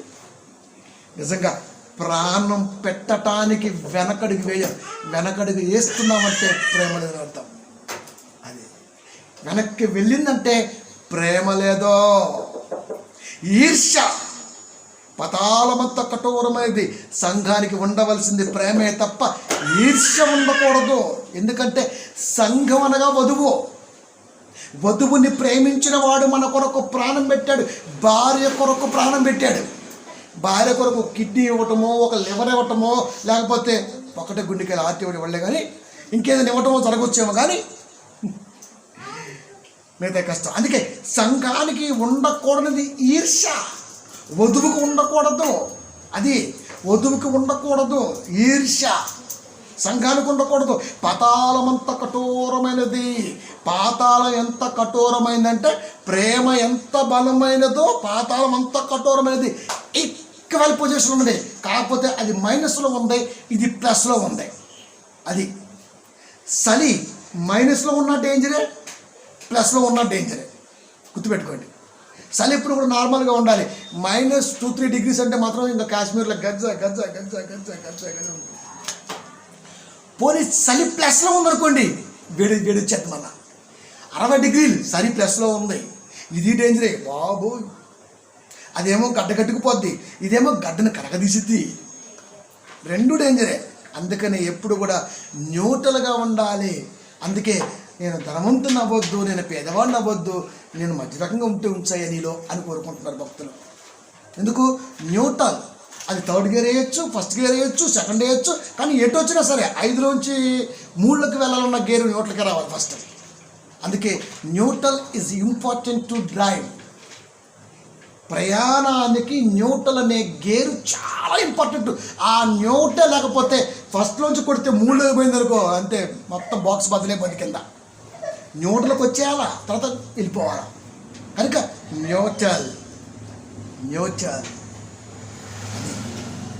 న్యూట్రల్గా ఉండాలి. అంటే సంఘం ఎప్పుడు కూడా ప్రేమతోనే ఉండాలి తప్ప ఈర్ష్యతో ఉండకూడదు. పైకి ప్రేమ, కిందకి ఈర్ష్య. పాతాళమంత కఠోరమైనది, మరణమంత బలమైన ప్రేమను పొందుకున్నవాడు ధన్యుడు. యేసుక్రీస్తు గారు కూర్చొని ఇప్పుడు లోకా సువార్త 23వ అధ్యాయము 28వ వచనము. యేసు వారి వైపు తిరిగినప్పుడే ప్రేమ ఉంది. గుర్తుపెట్టుకోండి, మాట కాదు అక్కడ. పచ్చిమ్రాలు మోస్తూ రొమ్ము కొట్టుకుంటున్న యెరూషలేము స్త్రీలను చూసి బరువుని మోస్తూ ఆగి వారి వైపు తిరిగినప్పుడు అది ప్రేమ. అది యెరూషలేము కుమార్తెలారా నా నిమిత్తము ఏడ్వకుడి. మరి ఏడవలసింది ఎవరి నిమిత్తము? నువ్వు మా కొరకు ప్రాణం పెడుతున్నావు, మా కొరకు ఆలోచిస్తున్నావు, మా కొరకు నువ్వు నరక యాతన తప్పించడానికి ప్రయత్నం చేస్తున్నావు. మరి ఏం చేయాలి మేము? ఏడవద్దా? ఏమన్నా ఏడవద్దా? గట్టి ఎండలో గుట్టకడు వాటర్ ఇస్తేనే కంటి వెంట నీళ్ళు వస్తాయి మనకి. ఎందుకు? కృతజ్ఞతాభావం. వాళ్ళు ఏడుస్తుంది కూడా అందుకేనా నా నిమిత్తము ఏడవకుడి, నా నిమిత్తము ఏడవకుడి, మీ నిమిత్తమును మీ పిల్లల నిమిత్తమును ఏడువుడి. అంటే ప్రేమ మరణమంత బలమైనది. చనిపోతున్నప్పుడు కూడా నా గురించి మీరేమీ ఆలోచించవలసిన అవసరం లేదు అని చెప్పటం ప్రేమ. ఇది ఎలా అవుతుందండి అసలుకి? సింపతి కదా ప్రేమ అంటే, సింపతి కదా ప్రేమ అంటే. ఇది సింపతి చూపించలేదు ఇక్కడ. నా గురించి ఎందుకు ఎడతారు వేస్ట్గా మీరు? నా గురించి ఆడవలసిన అవసరం ఏమొచ్చింది అంటే అర్థం ఏంటి? నువ్వు నా గురించి ఏం ఆలోచించవలసిన అవసరం లేదు సంగమా. నీ గురించి నువ్వు ఆలోచించుకో. నువ్వు చెప్పే మాటలు నిలబెట్టుకునే కుటుంబాల గురించి ఆలోచించుకో. నువ్వు నా గురించి ఏం ఆలోచిస్తావు? నువ్వు నా గురించి ఏం ఆలోచిస్తావు? అని వరుడు బాధలో ఉన్నాడు, ఇప్పుడు వధువుని ఆలోచించొద్దు అంటున్నాడు. సాధ్యమేనా ఇది? సాధ్యమవుతుందా? ప్రేమని తన భార్య కొరకు పెడుతున్నాడు. అనగా క్రీస్తు వరుడైతే, సంఘము వధువైతే సంఘము కొరకు ప్రాణం పెడుతున్నాడు. పైగా నా గురించి ఏడవద్దు అంటున్నాడు. అంటే అర్థం ఏంటో తెలుసా? సంఘం గురించి ప్రాణం పెట్టింది, సంఘం గురించి. సంఘం అనగా అనేకుల కలయిక, అనేక ప్రాంత మనస్తత్వాల కలయిక సంఘం. ఇప్పుడు అనేక ప్రాంత మనస్తత్వాల కలయికల్లో ఒకటిగా కనపడ్డ మనం క్రీస్తు వద్దు అంటున్నాడంటే ఆయన ఇంకా ఏమైనా చెప్పాలి అనుకుంటున్నాడా? అది ఇక్కడ నువ్వు ఆలోచించాలి. ప్రేమన్నోడే చెప్తాడండి ఏదైనా సరే. అది ఎందుకు నా గురించి బాధపడుతున్నావు? నీ పనులు నువ్వు ఉండు, నో ప్రాబ్లం. ఇవన్నీ దేని గురించి సంబంధించినవి? ఇది ఎందుకు చెప్తున్నాడు యేసుక్రీస్తు వారు? వారి వైపు తిరిగి, పైగా వారి వైపు తిరిగి మీరు నా గురించి ఎందుకు గెలుస్తారు? ఆ చెప్పటమే ప్రేమ. అంటే ఇప్పుడు ఆ మాట వెనకాల ఎంత ప్రేమ ఉందో ఆలోచించాలి. ఎంత ప్రేమ ఉంది? నువ్వు చూస్తుండగానే సిలువకి వెళ్ళిపోయాడు. నీ కొరకు సత్య అంత ప్రేమ ఉంది, చనిపోయాడు. మరి మనమేం చేయాలి? సంఘంగా మనమేం చేయాలి? ఇప్పుడు కింద ఈర్ష్య పాతాళమంత కఠోరమైనది. అంటే ఎక్కడైతే ఇది మన కంటికి కనపడుతుందో అది లేకుండా చేయటం కొరకు ఈ రోజున నడుం కట్టుకోవాలి. అది మనం కూడా అంటుంటాం అప్పుడప్పుడు, భర్త లేకపోయినా అండి, పాప పిల్లలు బాగా చదువుకుందండి, కష్టపడి చదువుకుందండి అంటే అర్థం ఏంటి? భర్త ఎలాగైతే ఊహించాడో పిల్లల భవిష్యత్తుని, భర్త లేని భార్య కూడా అంత గొప్పగా పిల్లల్ని సాధాలి. కానీ క్రీస్తు మనకు ఉన్నాడు కదా, ఎందుకంటే 3 రోజులు తిరిగి లేచాడు. ఇది లోకం. ఇప్పుడు నేను చెప్పినట్టు ఒక లైన్, ఇది పరలోకం. కనుక దీంతో మనకు పని లేదు, దీంతోనే పని. ఆయన ఎప్పుడు మనకు ఉన్నాడు కనుక విడనాడని ప్రేమ ఆయన సొంతం. అది ఇప్పుడు మనం ఏం చేయాలి? ఈర్ష్య లేకుండా చేయాలి. ఈర్ష్య ఎందుకు ఉంటుంది చెప్పండి? ఈర్ష్య ఎందుకు ఉంటుంది? అది కూడా పాటలోకి భాగమే. చెవు దిద్దులు పెట్టుకుంటే నీ దిద్దులు బాగున్నాయని భార్య అనాలి, కానీ పెళ్లి పోలే ఉందమ్మా అన్నమనుకో, ఎదురుగా కనపడే ఆమె చెవు దిద్దులు పొగట్టం చేత కాదు, కానీ ఆమె పరుసులో పెన్ను చూసి అని చెబుతున్నాడు అని భార్య పంపించాలి. అందుకనే పురుషులారా నేటి కాలంలో మీ భార్యని బాధ పెట్టమాకండి. బాగుండే అది బాగుండేమో చీర సూపర్ ఉందా అని బాగుండే, ఏం కట్టిను అసలు మొన్న కట్టింది అన్నమనుకో, ఆమె అంత ముళ్ళులా చూసాము. నీ ఎదురుగానే కట్టుకుని ఇప్పుడు నేను నన్ను ఎందుకు చూడాలి? నువ్వు గొడవలు వచ్చేస్తాయి కనుక భార్యని గొప్పగా ప్రేమించండి. గొడవలు వచ్చేస్తాయి మరి. కానీ ఎక్కడైనా పొగిడేటప్పుడు గుర్తుపెట్టుకోండి, ఎందుకంటే ఇది క్రైస్తవ తెలియట్లే పాపం. ఎక్కడైనా పొగడాలంటే భార్య కంటే ఒక పాయింట్ ఎక్కువ పొగిడారనుకో, ఆడికి ఇంకా పోయినట్టే. ఇంకా అందుకని కాస్త తగ్గించండి, ఇబ్బంది లేదు. అది కనుక ప్రియమైన దేవుని పిల్లరా, అంటే క్రీస్తు గురించి గొప్పగా పొగడండి. క్రీస్తు గురించి గొప్పగా చెప్పండి, క్రీస్తు గురించి గొప్పగా ధ్యానించండి.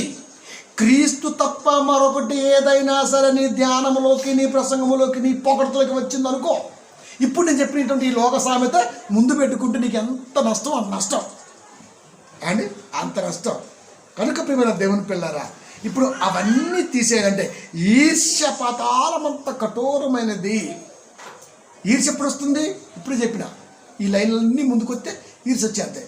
ఈ ఈర్ష్య అనేకులు లేకుండా చేసి వారికి చెప్పవలసింది ఏంటయ్యా అంటే, చూడు 3:20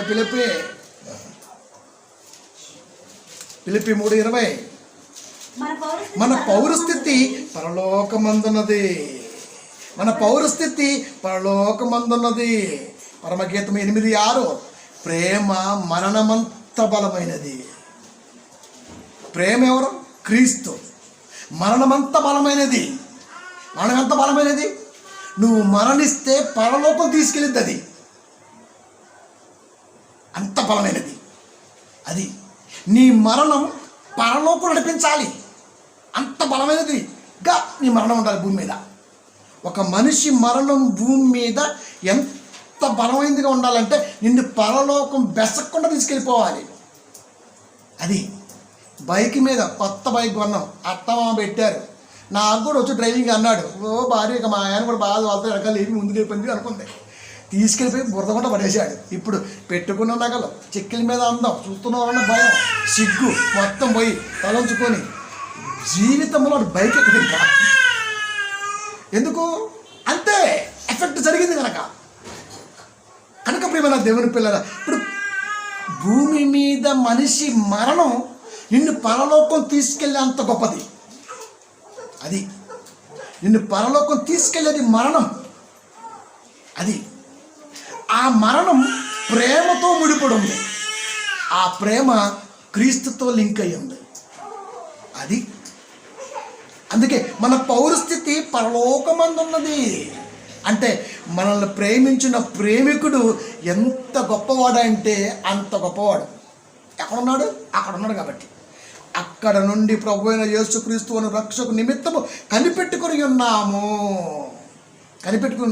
అంటే ఈర్ష్య పాతాళమంత కఠోరమైనది కనుక దానితో మనకి అంటి ముట్టని సంబంధం కలిగి భూమి మీద సాగి మన జీవిత కాలంలో ప్రేమను పంచిన ప్రేమికుడు కొరకు మన ఆలోచనలు బలంగా పెంపొందించుకొని మరణం అనే ఒక మంచి అవకాశాన్ని క్రైస్తవుడు పొందుకోగలిగిన రోజున ప్రేమ అంటే ఏంటో అర్థమవుతుంది.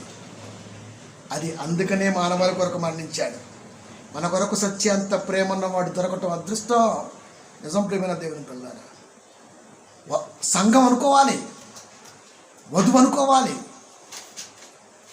ఎవరు పెట్టండి? లోకములో ఉంటున్నటువంటి ఏ దేవుడు అనుకున్న వాడు పెట్టాడు చెప్పండి? ఎక్కడా లేదు. ఎందుకంటే ఆడు ఎవరిని పూజించినా నో ప్రాబ్లం అనే స్థితిలో ఉన్నారు.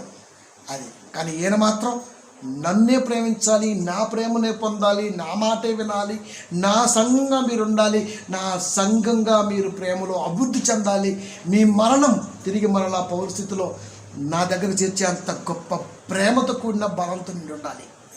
ఈ మాటలు ఎవరు చెప్తారండి? చాలా కష్టం అండి. కనుక ఈ మాటలు చెప్పినటువంటి మహానుభావుడు క్రీస్తే. కనుక ప్రియమైన దేవుని పిల్లరా, ఇలా కవి వర్ణనలో శోలమును దృష్టిలో పెట్టుకొని మాట్లాడుతుంటే పరమదేవుడి యొక్క ఆలోచన ఉప్పొంగుతుంది సొలొమోను ద్వారా. అందుకే సొలొమోనుకు అంత జ్ఞానం ఇచ్చాడు ఆయన. సొలొమోనుకు అంత జ్ఞానం ఎందుకు ఇచ్చాడు? వర్ణించగలట వర్ణన అతీతుడు, వర్ణకు అతీతుడు, అంత వర్ణిస్తాడు.